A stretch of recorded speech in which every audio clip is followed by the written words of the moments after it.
నమస్తే, welcome to ARK TV. మార్చి 1 నుంచి చెలో మేడిగడ్డ చేపడతామని బీఆర్ఎస్ వర్కింగ్ ప్రెసిడెంట్ కేటీఆర్ ప్రకటించారు. ఎమ్మెల్యేలు, ఎమ్మెల్సీలు 150 నుండి 200 మంది బీఆర్ఎస్ ప్రతినిధులతో కార్యక్రమం నిర్వహించనున్నట్లు తెలిపారు.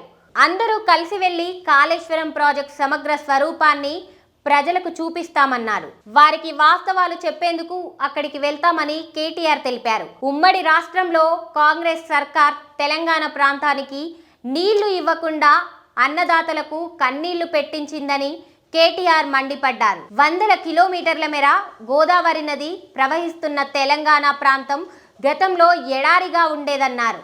గతంలో జలయజ్ఞం పేరుతో కాంగ్రెస్ ప్రభుత్వం చేపట్టిన కార్యక్రమంపై విమర్శలు గుప్పించారు కేటీఆర్. జలయజ్ఞం కాదది, ధనయజ్ఞం అంటూ తీవ్ర ఆరోపణలు చేశారు. కాంగ్రెస్ ప్రభుత్వ తీరుతో నీళ్లు, నిధులు, నియామకాల కోసం తెలంగాణ ప్రాంతం గర్జించిందని నాటి ప్రత్యేక రాష్ట్ర ఉద్యమాన్ని కేటీఆర్ గుర్తు చేశారు.